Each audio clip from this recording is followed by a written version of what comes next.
السلام عليكم ورحمة الله وبركاته. أهلا وسهلا بكم في حلقة جديدة من برنامج The Voice School Kids. اليوم الحلقة الثانية من مرحلة المواجهة. طبعا حلقة مختلفة وحلقة رائعة.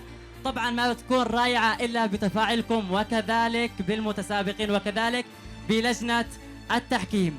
خلونا نرحب بلجنة التحكيم. درس الموسيقى في دار الأوبرا المصرية بالقاهرة، كذلك لحن العديد من الأعمال الفنية، كذلك مدرس الموسيقى للسنة الثالثة على التوالي في جامعة العلوم والتكنولوجيا. رحبوا معي بالفنان عمار الشيخ.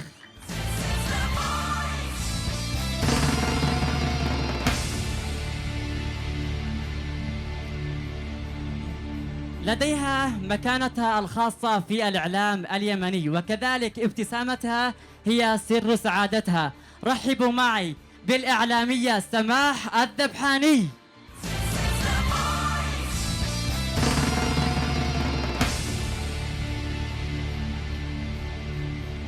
لديه العديد من الأعمال الفنية، صاحب فكرة برنامج The Voice School Kids، وكذلك يقوم بإعداد برنامجه الجديد برنامج الميدان في إب الخضراء. رحبوا معي بالأستاذ محمد المشرقي.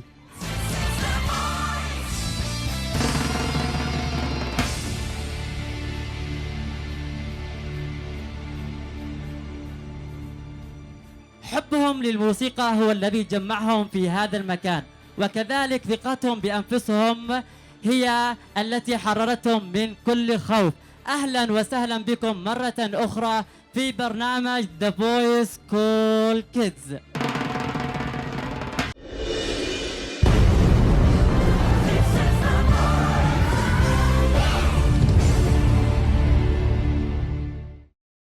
نبدأ حلقتنا لهذا اليوم مع فريق الأستاذ عمار. موهبة بيحب عزف القيتار، وكذلك أراد أن يثبت وجوده في هذا المسرح. رحبوا معي بأول متسابق جبران الخزاعي. يلا كونا كونا.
يا سلام ما شاء الله.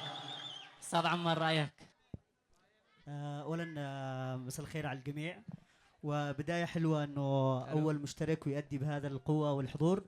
احيي ابو غمدان، طبعا من عائله فنيه، ووجه تحيه من هنا للاستاذ سام الخزاعي الفنان الكبير المعروف.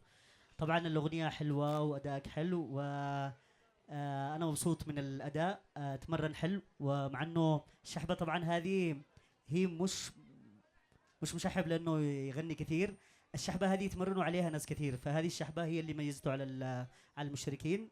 احييك على الجرأة اللي عملتها، ونسمع له تحيه.